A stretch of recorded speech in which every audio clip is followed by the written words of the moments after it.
recognition, a Fringe Rewatch podcast.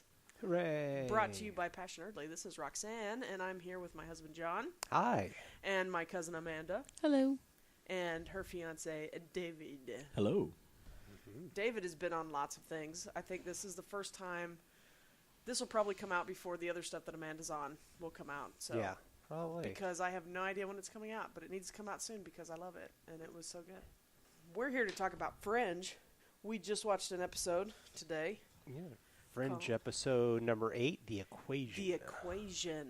It initially aired on November 18th of 2008. Long time ago. 10 years ago now. Over 10 years. Because what is it? It's November 24th today? 2018? Yeah. So almost exactly 10 years ago this episode aired. That's sad. We're older.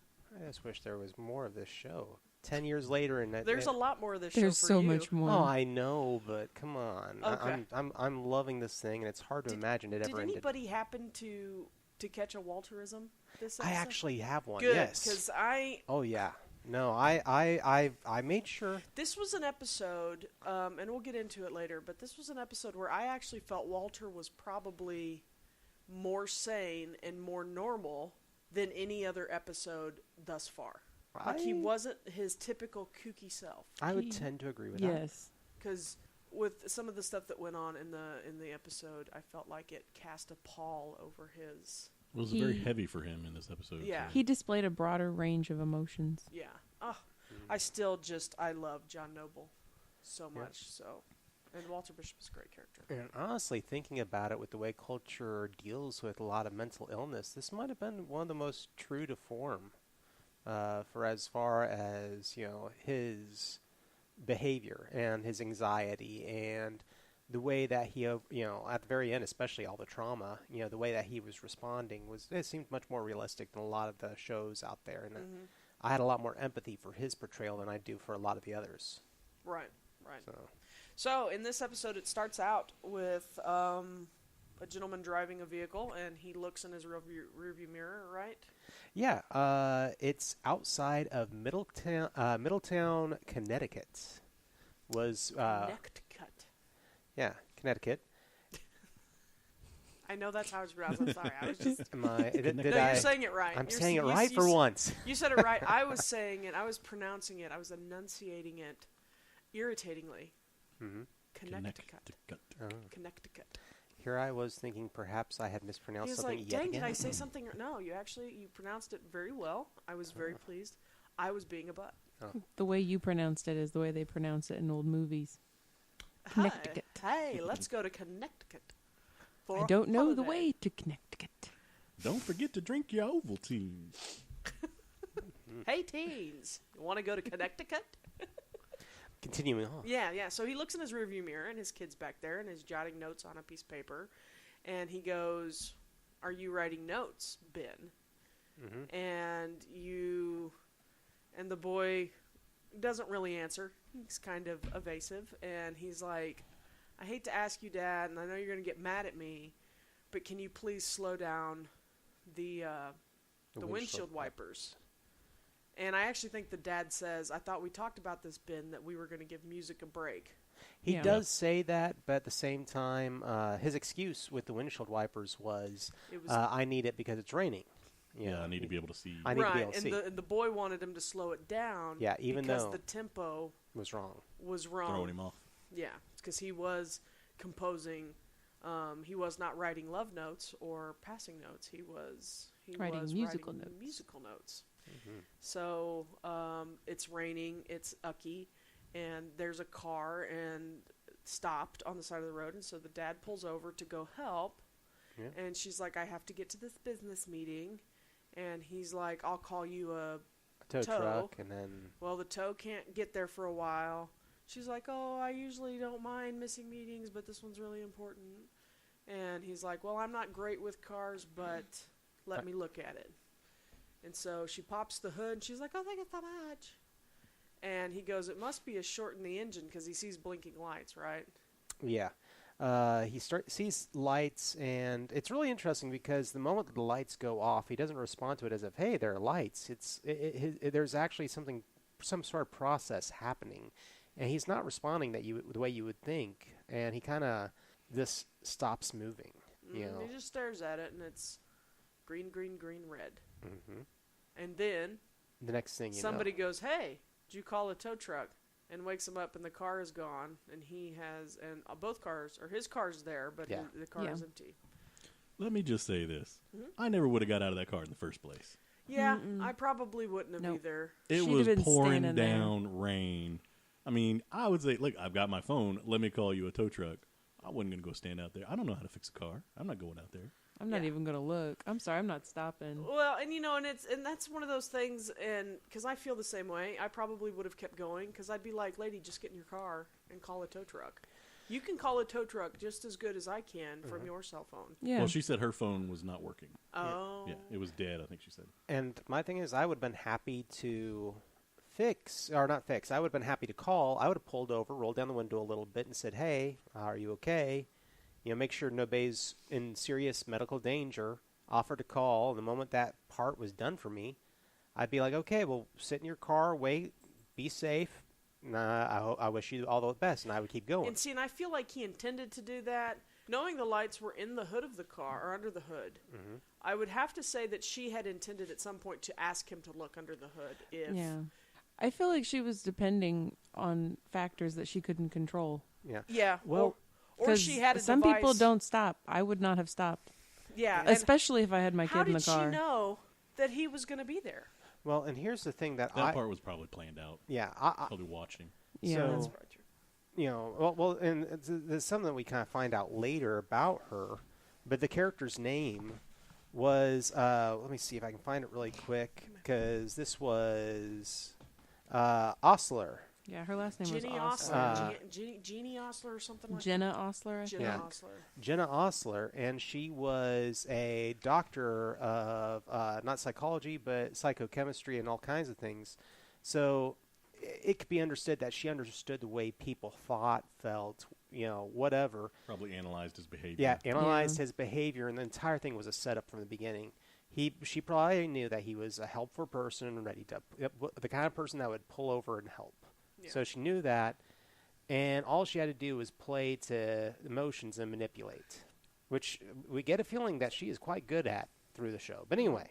So the boy has been abducted, and there's been like a time jump, and it comes to the attention of the FBI and the Fringe Division, and Broyles is like, this has happened before. Yeah.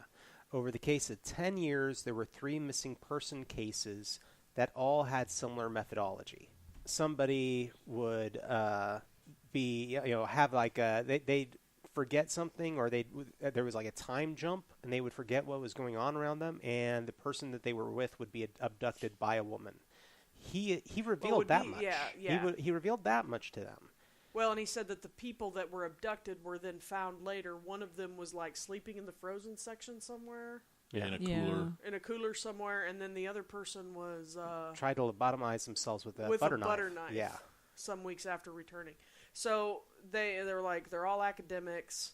Yeah, they were all older. They weren't children. Yeah, and he's like, so Olivia's like, I don't think this fits the pattern, because this 10-year-old boy doesn't. Yeah, it doesn't fit the pattern. He's not a scientist or anything. Different. Yeah, why would they kidnap the boy? This isn't the same methodology. But one of the cool things in this scene is that it's Walter who says, the Christmas lights. He goes, did he see green, green, green, red? Yeah. And Broyles is like, kind of freaked out by this. And he's like, how did you know that, Walter? He's like, I don't remember by this. Yeah, he goes, it's been something about Christmas lights. Yeah. And so we see Walter in the following scenes, because you get little interstitials of him, doing Walter stuff around his lab, and he's singing Christmas songs, and he's trying to jog his memory to figure it out. But Olivia goes and talks to the dad. Yeah, in Highland, Connecticut. More Connecticut. And it's one of those things where I would love to look at this more, to try and find out where these locations were and see if there was any kind of importance to it. But because they mentioned Middleton, Connecticut is the initial place where they say this happens. when they go to check out the scene of the crime, it says it's 2 miles north of White Oak, Connecticut. And then in this portion, they're like Highland, Connecticut. So they've jumped it several places right there. Yeah. Let's see here. I'm trying to find. So you said the first one was Middletown, and then what was the second one? The second one that they mentioned was 2 miles north of White Oak, Connecticut. Okay, I thought you said there was another one. And Highland, Connecticut. Highland, Connecticut. Mm-hmm. We have extra dogs in the house, listeners, so there's a lot of noise. That's it. Oh no, I didn't want to do that from. What a stupid program. Highland, Someone hammering on something. Connecticut. So all of the former abductees were all specialists in a field. Mm-hmm. Yes. And the dad, during the interview process, or with Olivia, reveals that, well, Ben, there's something special about him, too. And they introduced the idea that Ben was in a wreck and could, when he was in a wreck, in a coma. Was in a coma. His mom was killed in the wreck. And when he woke up, he suddenly could play piano and... Like a virtuoso. Yeah. And had never had any lessons. Mm-hmm. Yeah, and within like, what do you say, 2 weeks he was writing his own music, and this one piece of music that he was obsessed with. And so, yeah, he wasn't even talking ever since his mom he'd been told that his mom was dead. Yeah. So, yeah, really, really strange. And so that's when they're like, okay, this is what makes him special. Yeah. But they still don't understand how the music links in. Olivia is still kind of blown away from that. So it looks like White Oaks, Connecticut, not that it really matters, but White Oaks is about 30 minutes north of Middletown, and Highland is actually considered part of Middletown. It's like a suburb of Middletown. Okay, well, that's good to know. It's just a little area in Connecticut. All right. Well, they did their research then. Mm-hmm. All right. So, but flashing from that interview with the dad, it then goes to Ben in what looks like some sort of cell or whatever, and darkness. Mm-hmm. There's a TV playing, Superman, and he's sitting down on the ground. And that's when the ostler walks in. And so you have a brief interaction with them. The woman walks in. He's mad. I want to see my dad. And she's like, but your mom might, because he's like, I don't care who. I don't care who you have for me or what you have for me. I want to see my dad. And she pops off with, your mom. Your mom will be disappointed to hear that. Mom will be disappointed to hear that. And he's like, my mom's dead. And she's like, Does she bring her in at that point? No, he takes him to her. Okay. Yeah. And she's with the piano. Yeah. Yeah. She in a different appears room after the piano scene, but it's a whole nother scene after that point. But yeah, it's a really brief scene to set up this kind of weird. Okay, so he's abducted. He's still alive. They give the viewers that kind of insight, and and here's this woman who you now have a little bit more information on, and then we go back to the lab with Walter and the group there to some extent. Walter is humming Christmas carols and driving his son nuts. Always.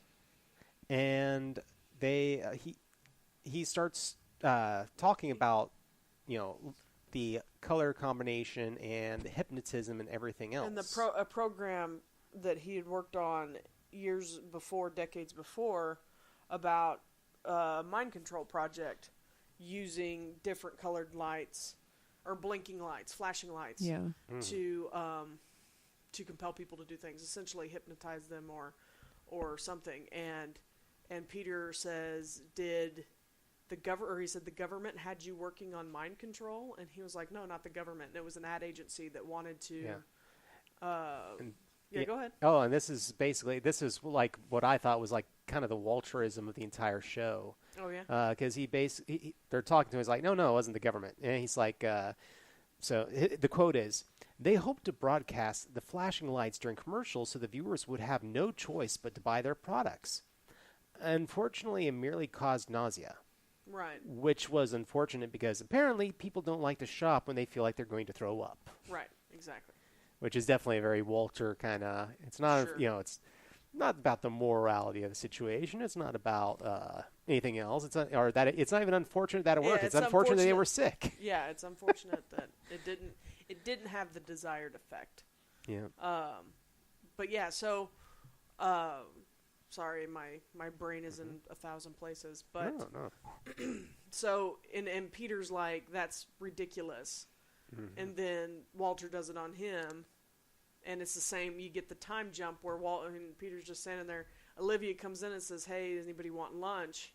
Or maybe it's Astrid. It's Astrid. Comes in and says, "Hey, does anybody want lunch?" And and Peter's like, "Sorry, Walter, it didn't do. Got nothing." And she calls him Chachi because he's cut his sleeves off. Yes. And he's like, "Did you do this to me?" And he's holding scissors. Yeah. And Walter's like, "You did." So, yeah, which was wonderful. So so it does work, and that's where they start throwing around the word hypnagogic. And the lights put the father in a hypnagogic state. And it has to be the green, green, green, red. Right, and Walter even says that. He goes, those are the wavelengths that work. Right, I never did the different colors. I only did different speeds of the blinking. He never focused on the colors. Right. So science fact here, the wavelengths of the colors, green and red, are on opposite ends of the visible spectrum. Right. So that's something I think that kind of plays into the brain. Yeah. Right. And making specific wavelengths of light. And having researched this in astronomy class, the portions of your eye that respond to those colors are two different things for the green and the red. Yeah. So you're dealing with two different nerves in your eyes that pick that up as well. Green is one, red is another, which is interesting because red light, and this is why you'll get red lights in photography booths where they're working on pictures. Your eyes will dilate slower to red light. And so you can have a bright red light in your eye in your room, and your eyes think you're in a dark room. Interesting. And you'll still be able to see. So yeah, and see, and this is our first official introduction to the green, green, green, red in the show. It has appeared before, and I think we talked about it. Yeah. But in the 4th episode, so 3 episodes ago, when the capsule digs up, and it's the observer-based episode, The Arrival. The guy in the stocking cap that is mowing people down with the weird plasma weapon or whatever it is that he's shooting, because he's using some type of futuristic firearm. That guy's wearing a stocking cap, and the little logo on his stocking cap, it's just a little thing right here. It almost looks circles. Yeah, it's got little dots on it, and they're green, green, green, and red. So that's the first time that we ever see a reference to it that I know of. But this is the first time that we actually see what it might be pointing to. And I think it's very interesting because it's in the last episode that we're introduced to this whole, that they start really exploring the ZFT thing. And never once in this, I don't believe I ever heard anybody, because they were all on it in the previous episode. There was no mention of ZFT in this There's episode. no mention of ZFT in this episode. There's no mention of David Robert Jones or any of that stuff. It's just... Yeah. And by and large, this is the least violent episode. I mean, this is just about an abduction. Right. So the boy's been abducted. The Walter has figured it out, but now we're just they're trying to locate the boy, and they're trying to figure out how they can find him and get him back. Yeah. And so Walter is still not remembering at this point, I don't believe. Not yet. They get there's another scene with the boy, I think, before. They get a phone call from Charlie, who says, "We think we've got a match based on your description of this Osler individual." Yeah, this is where they get her name. Yeah, Joanne Osler. Yeah, Joanne Osler, and that she supposedly died. Yeah, before the stuff, before the events started, before the previous abductions had occurred, 8 months or something. And we get he basically provides all that information, a little bit about her neurology background, and then that portion of that scene ends, and that's when Walter has his breakthrough, and he begins to remember. He's like, Christmas carols. A Christmas Carol is one of which is Jingle Bells, and Jingle Bells is one of the primary things within the song is snow. And when you have this snow, they go dashing through it, and that ultimately leads you to Dash. And they're less like, well, good for you. He's like, yes, Dashiell Kim. And that's where he has his thing. Is he's like, I remember the story now, and Dashiell Kim is a inmate at St. Clair's. He was actually my roommate. Right. So back to the insane asylum, or the institution. Yeah, it's one of those things where you know that's where the story is going to go to some extent. But now there's a scene break, and they go to the boy, and he's back in the cellar. And this is where he meets his mom. He walks out, and she's got the music in front of him in a certain order.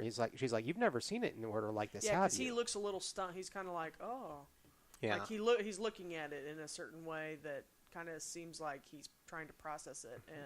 And while that's going on, that's when the mom arrives. Okay. And the mom's like, you need to do what she says, because if you don't, I'm going to have to go away. And so that's where we get that interesting situation. Right, and doesn't he ask, are we in heaven? Mm-hmm. Yeah. Something like that. Because he thinks he's died too. Right. Yeah. But this all serves to propel the story towards the idea that Walter is going to go into the hospital. But that's only after... Yeah, there's a big fight, and this is why I feel like in this episode, because even with the Christmas carols and his roundabout way of getting to Dashiell's name, being a little eccentric, everything else that he does in this episode, like he realizes the phenomenon immediately once he hears about it. When he hears about the abduction, he's like, I recognize this. I've heard about it somewhere. He is actively trying to figure out why he associates these things together.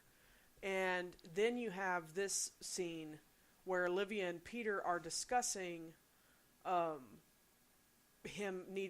Olivia's like, I want him to go back to St. Clair's and talk to this guy. And Peter is PO'd. Mm-hmm. He's like, you want to send him to the place that drove him crazy? That he's spent all this time and that it terrifies him. And Walter is very aware of all of this. He says, I've noticed that you two have the habit of talking about me as though I'm not in the room. And kind of calls them out on their crap, because they've spent 8 episodes doing that. Yeah. And generally he seems to not be paying attention. He's asking for mint gum, or asking for a root beer float, or asking for they cotton make candy. LSD. Yeah, he's always doing other things. And so in this episode, he's not. He's like, because I think he realizes what has to be done. Yeah, he's willing to sacrifice himself to some extent for this child. When Broyles gets the information on Dashiell Kim, he's like, it's going to be very hard to talk to him because he is criminally insane with secrets, state secrets. And so apparently... It was a 1027. I wrote down the code. Yeah. and Olivia's like, what even is that? And he explains, apparently he worked for JPL, which is funny because I had just looked at something. And JPL, somebody I follow online is spending the next few days at the JPL doing Mars landing stuff. Huh. So, which is the Jet Propulsion Laboratory. I didn't know that when I heard it on Fringe, but then I immediately saw it on an Instagram post, and I was like, "Oh, nice timing! Pretty cool. Thank you." It was at Johnson Space Center. Mm-hmm. So you find out that he killed his wife, and they show a picture to Walter of the crime scene, and he goes, "Well, because." Olivia says his name, and he comes over with, a Walter smile. Did I hear my old friend Dashiell's name? He's all, you can tell he genuinely has a fondness for the man. And sees the picture of the crime scene. He's like, oh, I recognize my old pal Dashiell's handiwork anywhere. Yeah, I'd recognize that handiwork anywhere. And they're like, oh, has he killed other people? And he's like, well, one time he tried to... tried to kill a guy with a butter knife or something. Some sort of spoon or something. Well, later he admits he says, yeah, and he even tried to kill me with a spork once and laughs about it. That's right. That's right. Yeah.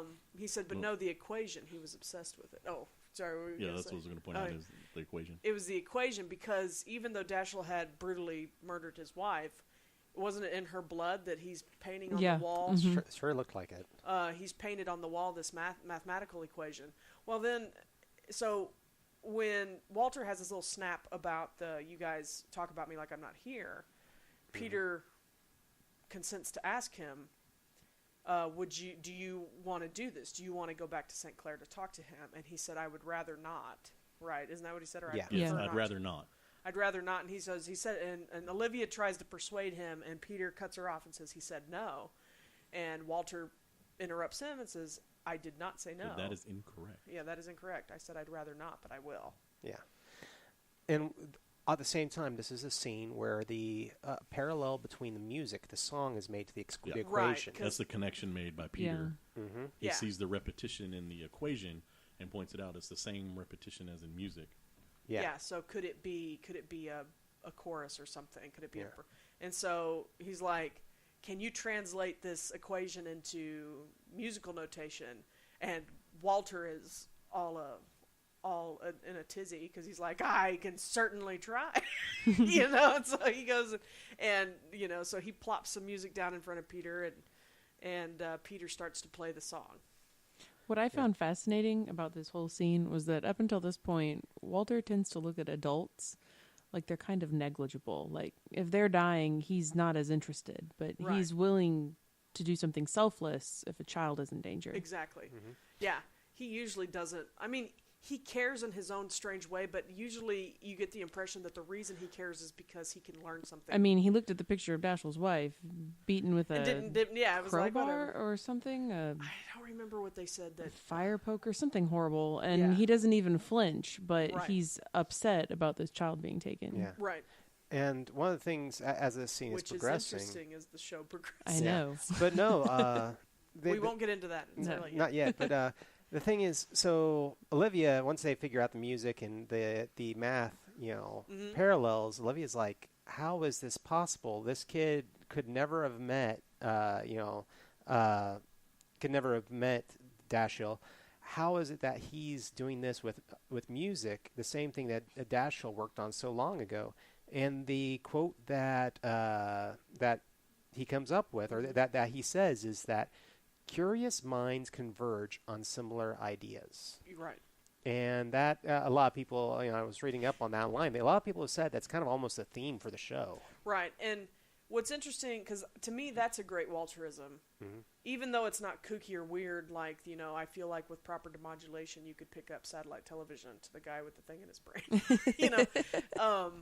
Even though up to this point they've been funny, the fact that Walter spends this episode very lucid and very somber in many cases, I think that's a great thing that only Walter would know, or Walter would observe or be able to pass on.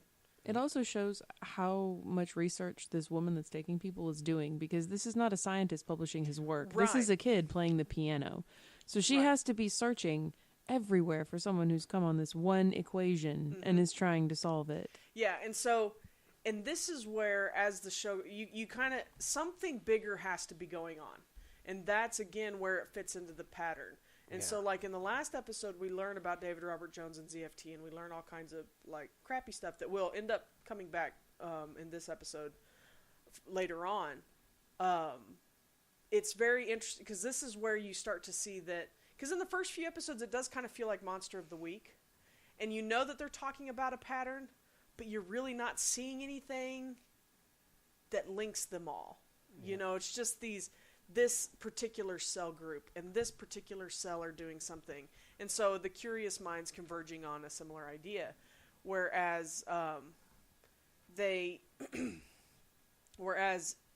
as from the last episode forward, I feel like they really cement the fact that these things are related and they're all directly connected. It's just trying to figure out, you kind of have to wait till the ends of the episodes to figure out how these things tie in. Yeah. But I thought it was very cool. But yeah, so you can tell that because those abductions had happened over like 10 years.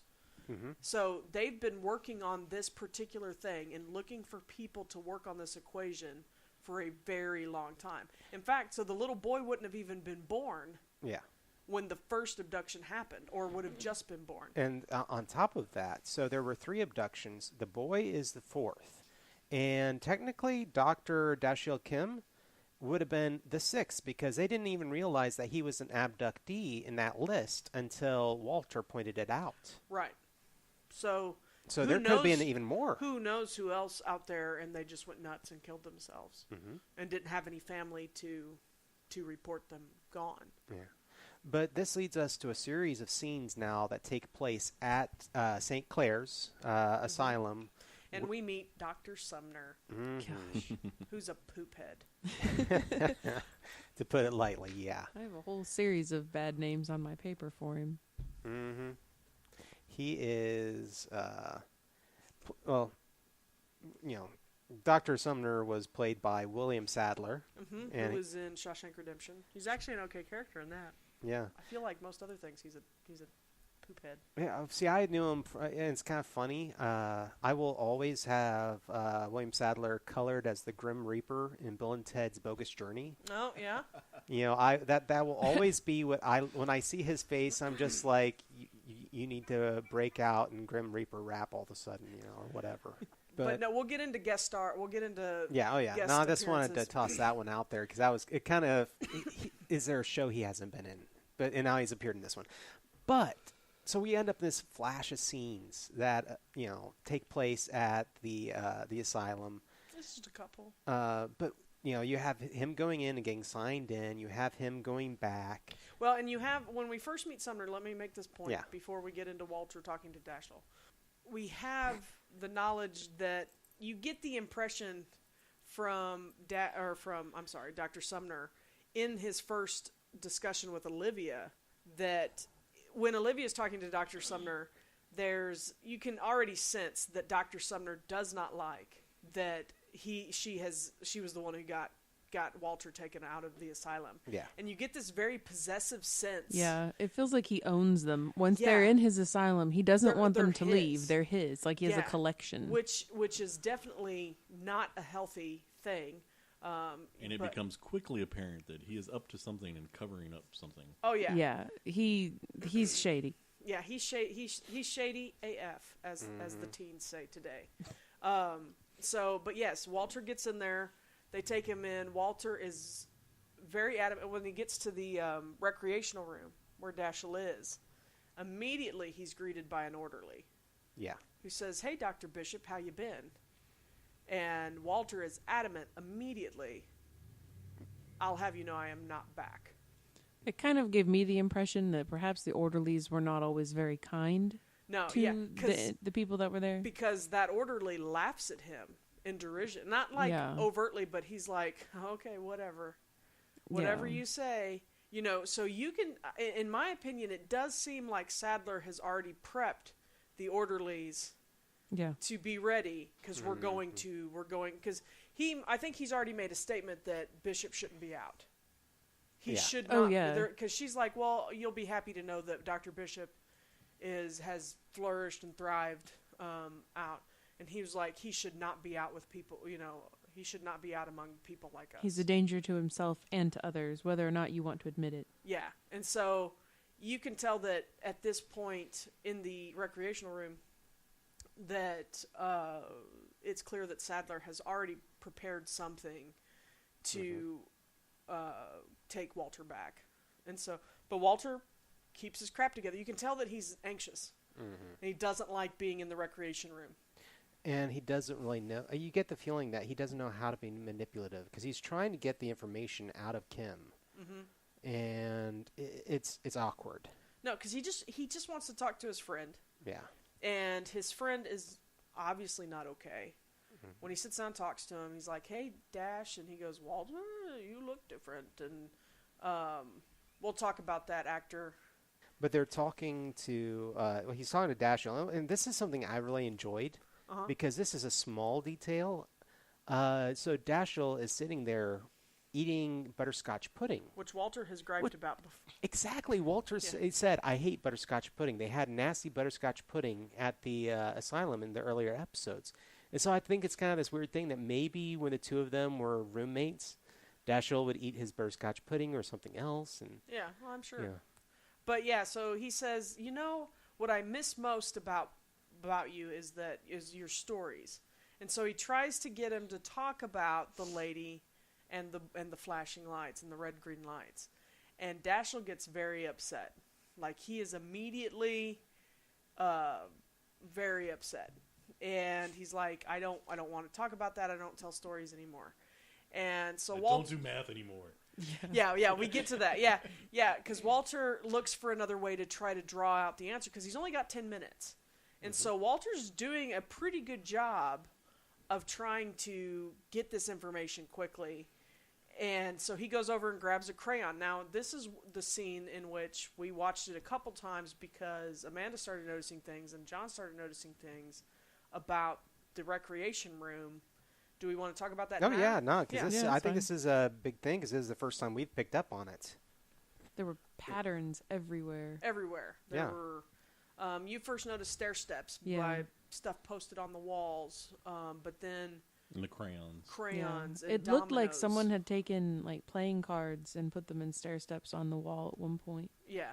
Mm-hmm. So just little things like And that. chess pieces were in a certain order. Yeah, the and- chess pieces were in a very strange, because it was almost like they created a diagonal line across the board, which would also be the colored squares. So it'd be like all the black squares in that line, which would also create stair steps.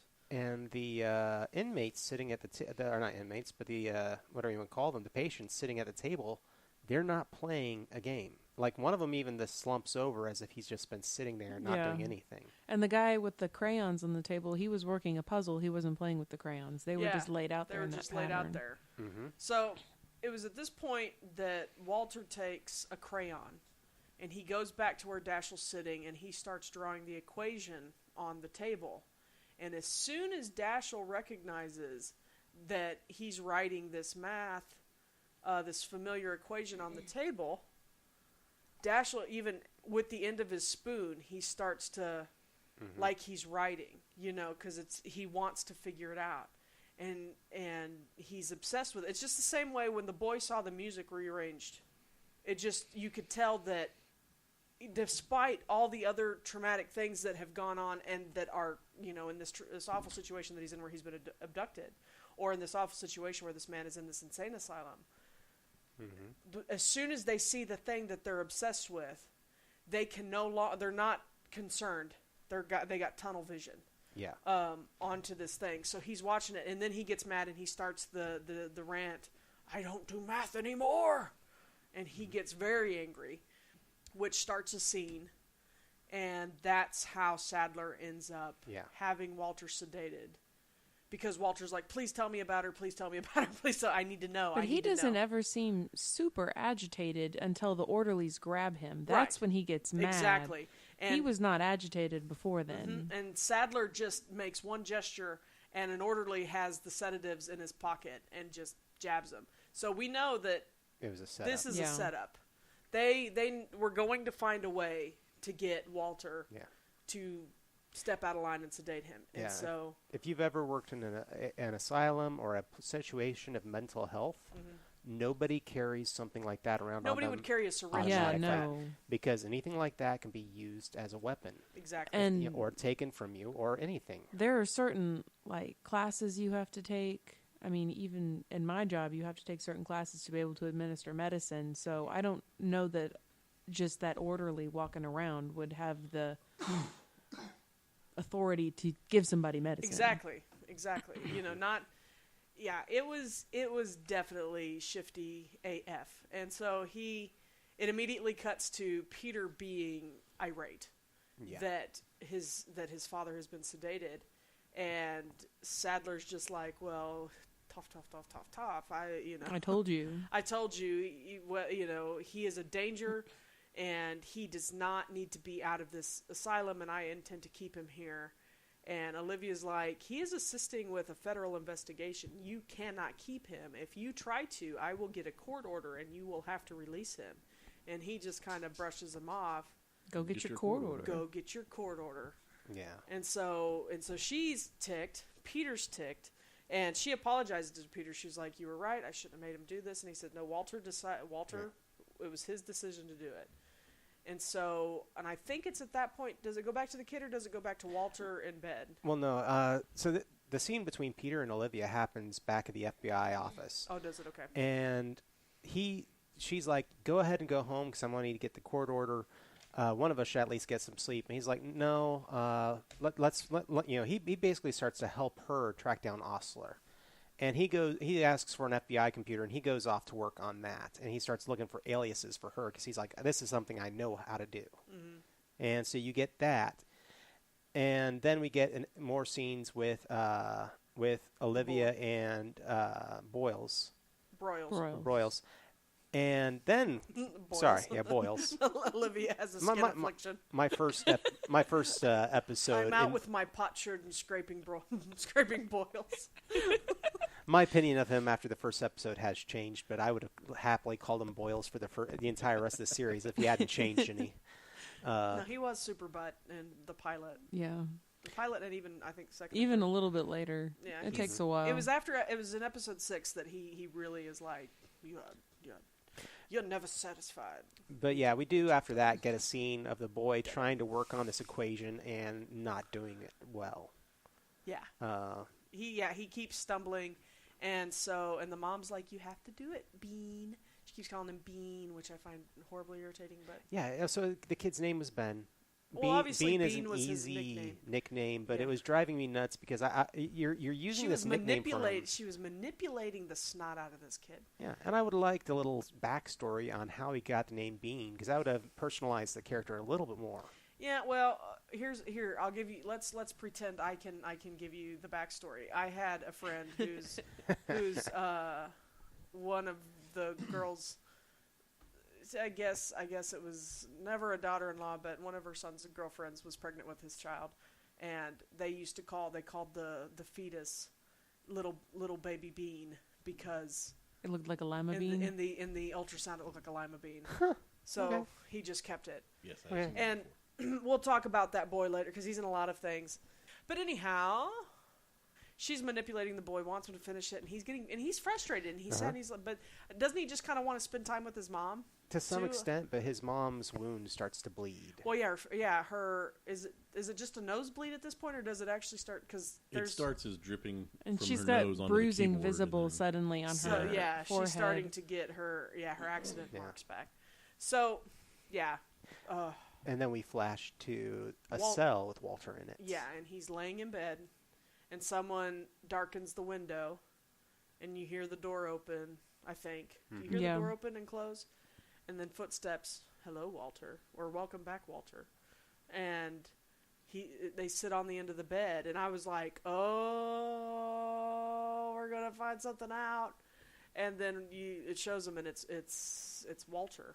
Yeah, it's himself sitting on the end of his own bed. Yeah, and and Walter laying in bed in pajamas. But his face is very different. He looks very uncaring and cold. Yeah, cold.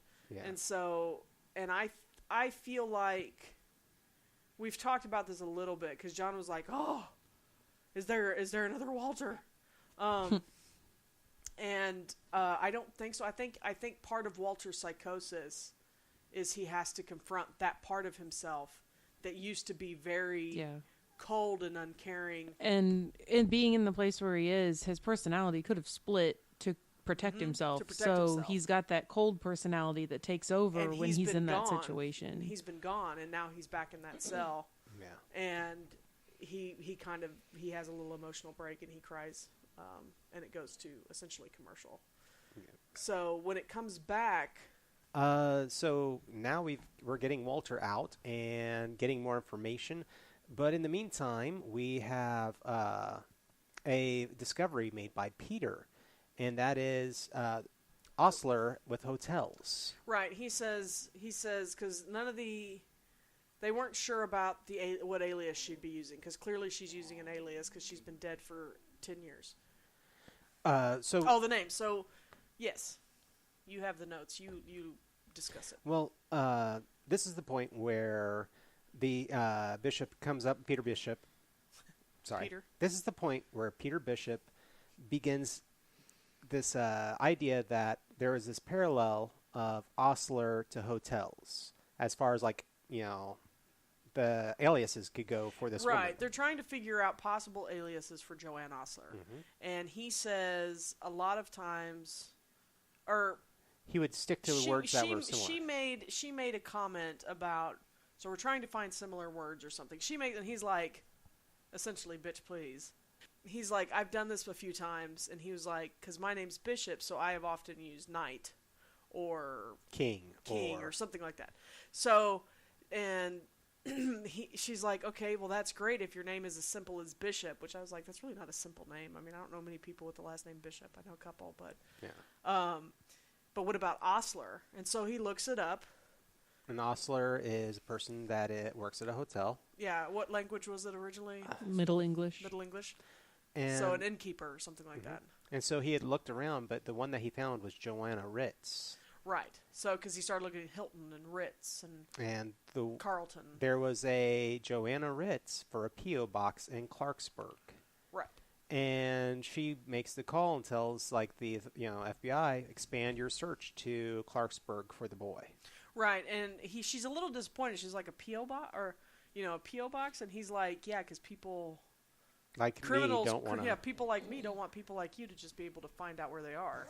So, so her and Charlie head out to hit the ground running and figure out, see if they can't make some headway on finding the boy. And we go back to the asylum. Now, do we go back to the asylum at that point? I don't know. Do you? I think so, because isn't that the point where Walter's talking to Dashiell? On the bench? Yes. Right. Yes, he goes outside to talk to him. Yeah. And I'm sorry, at this point, probably your notes might be a little bit better. I don't have that much anymore. I just remember... He goes out and he's like... And Dashiell is not pleased. Yeah. Really, to see him. Don't talk to me. He's like, apologizing to him for upsetting him earlier. Right. We don't have to talk about math. We don't have to talk about the equation, but tell me about the woman. I need to know about the woman. And he stresses to him that this little boy is going to end up like us if we don't find him. And that seems to be something that triggers... Dashiell's instincts to discuss it, and he basically... Oh, go ahead. I was going to say, he's also very handsy with Dashiell, which is kind of strange for Walter, because he doesn't always touch people that much. But this guy, like, he was pushing their foreheads together, and he was, like, touching him and touching his face and stuff, trying to keep his attention on him. Yeah. But yes, he's very handsy with Dashiell, so they obviously have a very close friendship, and Dashiell is just crying, and because he's really trying to help, I really believe. And he's like, she took me to a dungeon in a red castle. And he's like, this isn't time for fantasies. This is a little boy. We need to find him. I need you to tell me where she took you. Is a castle or a dungeon in a red castle? I mean, he's like, I don't know anything else. And you feel really bad for this guy because you realize, especially when you have the added commentary of Osler and you see what she's doing to Ben. Yeah, I was going to say, they actually show you that, it's not what he sees. Right. Because he said, she took me and she promised me, Dashiell says this, she promised me all the things that I could ever want. And then when I couldn't solve the equation, she started to take them away. And she took people that I loved. And tortured them and pulled them apart. Yeah, and tortured them in front of me. And pulled them apart, and so you now know, okay, she's done. This is her method. So now she's taken Ben and she's showing him his mother, who's deceased, and is doing this stuff, and so you feel really awful because he's just been broken, and perhaps that's why he killed his wife, is because that's what he'd seen. And maybe he killed her because he assumed, since he still couldn't solve the equation, that she was going to end up getting taken away and torn into pieces. Or he didn't know if she was really his wife. He thought he was still seeing things. Yeah. It wouldn't matter. Yeah. So we have this thing with them, and you do get a sense of urgency because you can tell Walter is very agitated being in this facility again. But he is trying to still complete his goal. And he does seem to have an idea. He's like, I'm not here forever. They're going to come and get me out. Because he's really pushing, you got to tell me.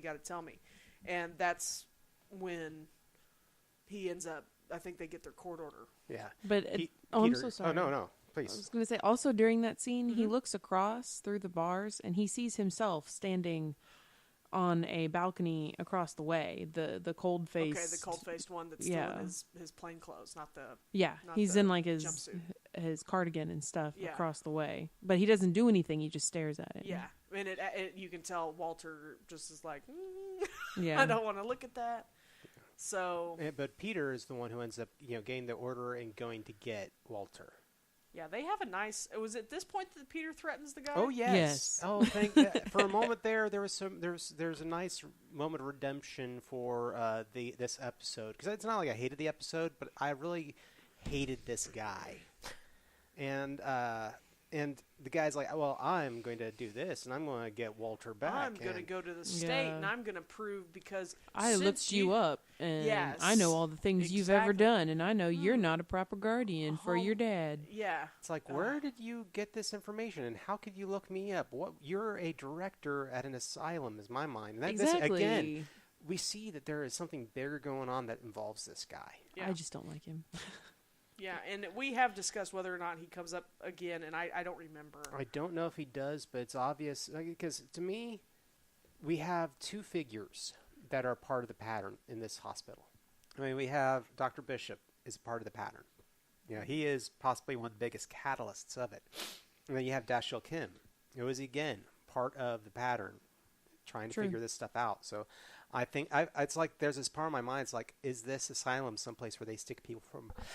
I was waiting for... Bless you. Is this asylum a place where they stick people who are part of the pattern? Is this where they go to put them, and get them out of the way? And that's where my brain is. That's where your brain... Well, we'll have to find out, because I do not know. Anyway, so that's where Peter then comes back at Sumner with like, oh, you think Walter's capable of some things, you don't know what I'm capable of. Yeah, yeah. He flat threatens. Are you threatening Are me? you threatening me? I guess you'll find out. It was just like, go get my dad. That was and it. So they get Walter out of there, and there's a phone call between Olivia and Peter after that. I feel like they probably showed the boy at some point in here, because you do get his mom starts to really fall apart. Yeah. At some point, and I can't remember if it's right before Olivia shows up or if it's... I think it's during the conversation with Dashiell, because when he's like, he took my loved ones and ripped them apart, you start to see the boy with his mom and her face is opening up. Okay. It's flashing back to give the correlation between what she did to Dashiell is what she's doing to the boy. Is what she's doing to the boy. But Charlie and Olivia are out searching for the boy. And Peter's getting his dad out, and Peter does a phone call, but the phone call is mainly seen and heard from Olivia's point of view. Yes. While she's out on the streets and searching through now Clarksburg, she's actually taking part in the physical search, looking for him. That's one thing that I like about Olivia, is she is a field agent. She doesn't just sit behind a desk. If it requires her to be out somewhere, she's out somewhere. You have so many of these shows, these FBI shows, and the people are just like, I sit at the office, and I handle crimes from here. Write reports. But it's then that Peter mentions, she's like, well, did your dad get anything? And he's like, well, all he got was something about a castle and a dungeon. A red castle. A dungeon and a red castle, and he does say, he's like, I hope you have a lead there, because I don't have... Walter didn't come up with much. And so he explains it, and he does say Walter's beating himself up. Yeah, he feels really bad. He feels really bad. And she's like, I'm sorry. We're going to figure it out. Yeah, I'll let you know if I see any castles. And if I see any red castles, and she's standing across the street, staring at it. Yeah, there is a house that looks like a red castle. So, which is also where we get our observer sighting. Oh yes, yes. Yep, in the background. You can see she's on the phone talking to him. In the background, standing next to a tree, staring at the red castle-like house, is the observer. Yeah. And in front of the observer is the trash can with the butterfly on it. Very similar butterfly to logo that they use in the glyphs. So something was going on. We know that this is important. So because if the observer is there, something important is about to go down. And on the show, the more important it is to the pattern, the more things show up. Yeah, and it seems like the more prominent he is, or the closer he is to it. In other times, we've seen him walking away from places. through the room, Yeah. not even paying attention, it looks like. Yeah. I mean, in the last episode, he was walking out of the airport as Olivia was getting there, and so he wasn't observing a specific event. He was just where she ended up. He was where this thing takes place, where she ends up being, and so it's kind of interesting. Here, he's actually just staring at the house, like, come on, lady, it's right here. Yeah. Well, that, and it again just shows the observer knew where the kid was the entire time. He just stand there watching. I mean, it shows you this That's overwhelming why he's an observer. power that he seems to have. Yeah, well, he's just an observer. He's He not observes there to interfere. He's not supposed to interfere. So, in fact, I think he says that in episode 4. He's like, I can't he's just not explain allowed. things to you. I'm just an observer. Yeah. But yeah, so she goes in to search for him. Mm-hmm. And her and, of course, her and Charlie split up while searching. Mm-hmm. And she finds Ben on a table. He's unconscious. Mm-hmm. So, at what point, though, do we have the scene with Walter and Peter where Walter says, we can't be in this room anymore. I need more space. At the very end. At the very end. Is it at the very end? Okay. Yeah. So I couldn't remember if that happened in between here because it shows further agitation on his part. Yeah. But yeah, so she goes in there. She finds Ben. Is he on a table or strapped to a chair? Because he's got like a little piano It's a board. reclined And chair. And his fingers are moving over a printed piano board. He's unconscious when she finds him. He's not even moving anymore. Oh, is he not? Okay, Yeah. Okay. We saw snippets of that earlier with him with the piano board, and he's got some device on his head. So you find out it's a simulation. It's not even real what he is experiencing. He's been strapped to this table the whole time. Yeah. And Olivia's trying to save him, and that's when Joanna Osler shows up, and the two of them have a little tussle. She comes into the room and sees the boy. Osler's not anywhere around, so she doesn't even check the surroundings. Just goes straight over there and starts to try to unstrap him. Like, look behind you. Come on. Yeah. All the characters tend to get a little blind when they're dealing with children. Mm-hmm.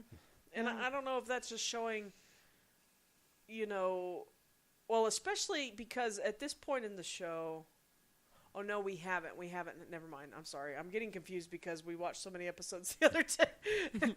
when John and I were in Shreveport a couple weekends ago, we had watched some later episodes, and I was going to make a comment based on those. So never mind. It's okay. It's okay. So they have their little tussle, which I was actually impressed that Osler got the upper hand for a moment there and gets away.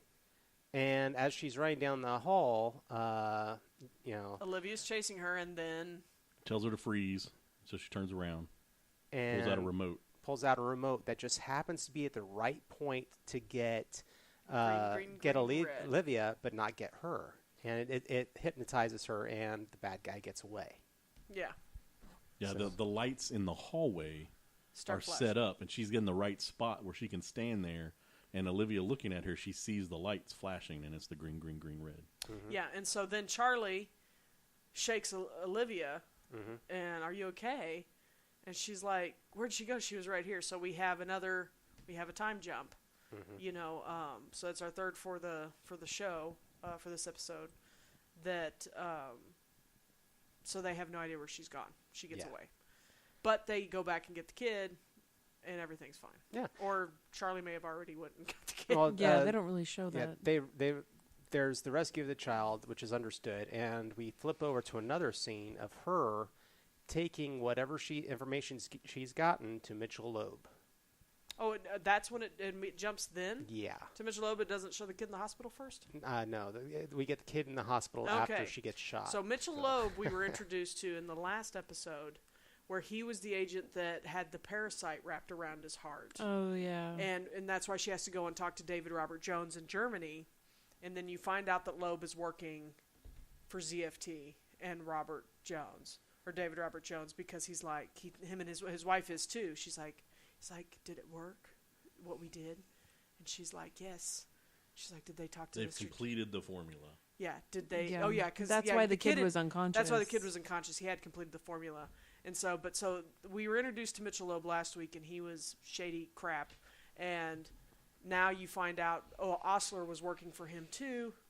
Puts in the equation. They've got some apparatus set up. He's got an apple. And a safe. He puts the apple in the safe. She plugs in the number. She makes some stupid, dumb comment like, it works. So no, she goes, it's crazy to think that just numbers could make something work. And I'm like, what do you think makes stuff work? What? And he's like, do you have a microwave? Numbers make it work too.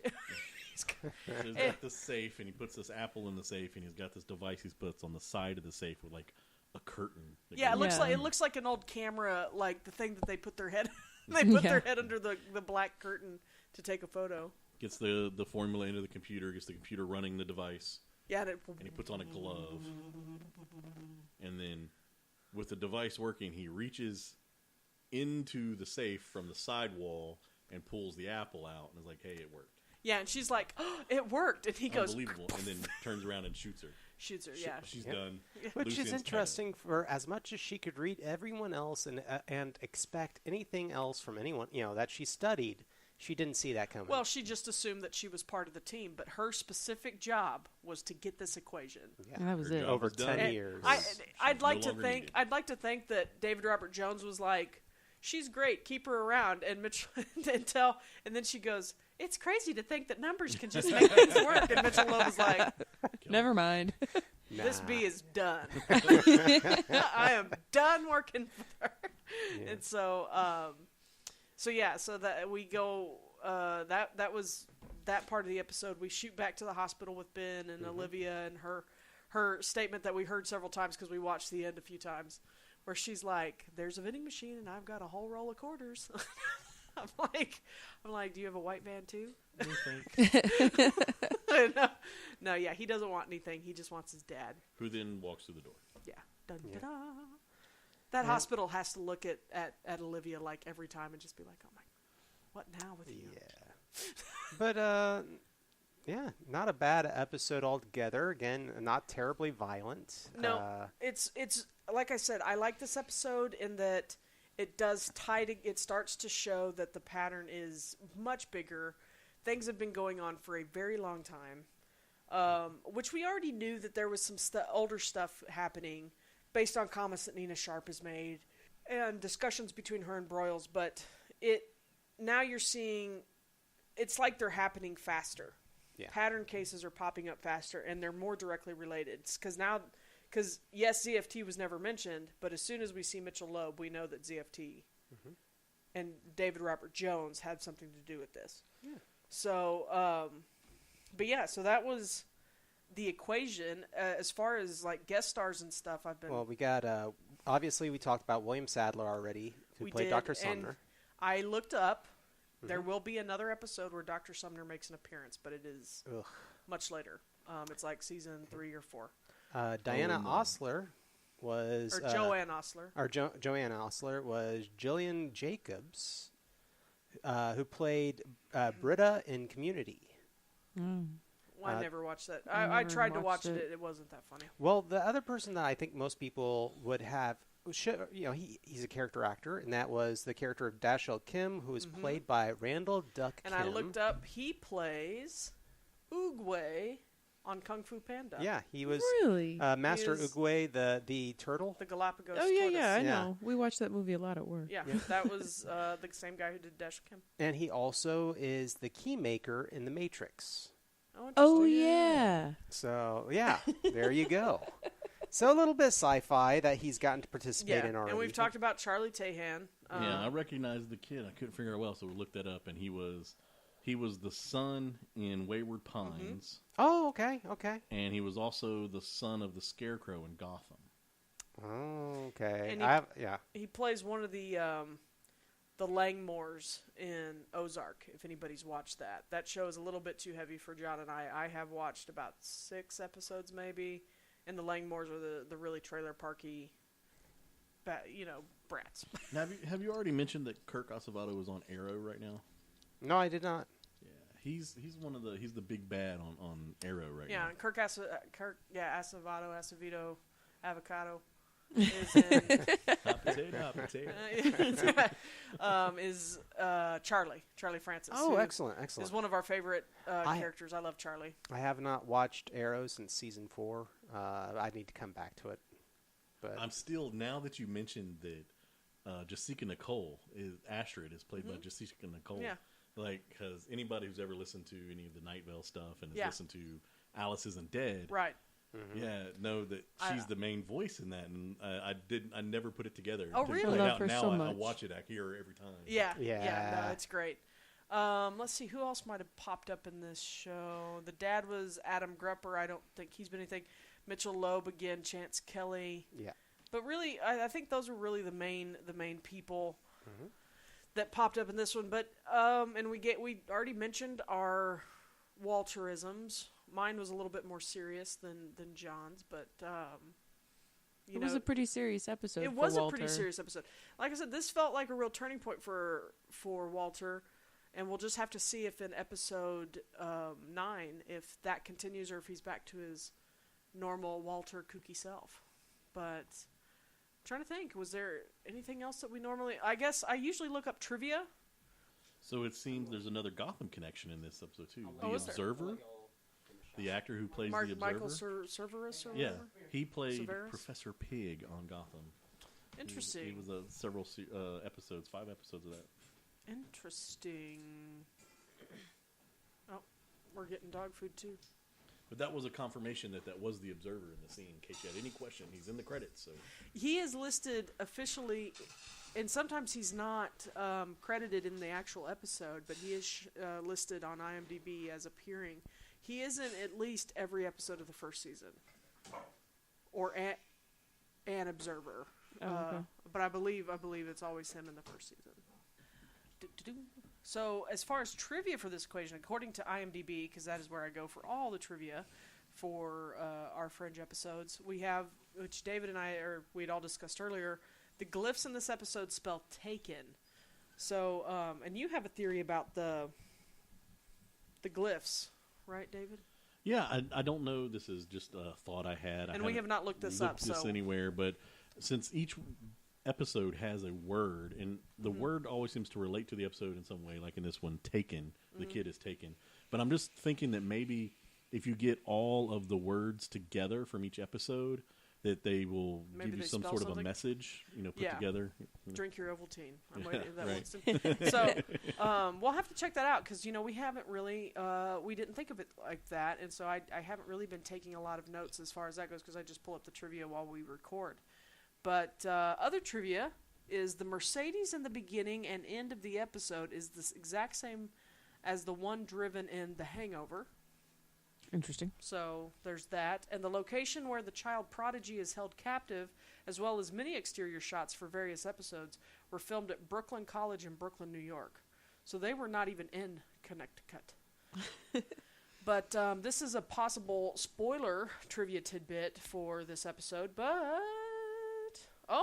And we already talked about it, so it doesn't even matter. But it says, after Walter's release, while Olivia is on the phone with Peter, she walks down to the sidewalk.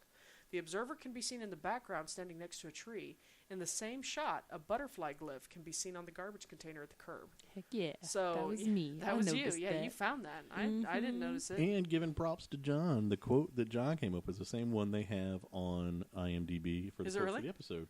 They have the second sentence there too, and it says, Dr. Walter Bishop says, curious minds often converge on the same idea. Newton and Leibniz, independently without knowing each other, invented calculus. There you go. So Yeah. And here's the Mitchell Loeb quote: "Look around your house, your office, your kitchen. Numbers make everything work." And they don't put it here because it was just an aside that I could hear from his eye language was "you dumb bitch." but anyhow, sorry, we'll probably have to bleep that. But yeah, so that was episode 8. We will be back next week with episode 9 that I don't remember the name of right now. But it's going to be something weird, and something weird is going to be happening.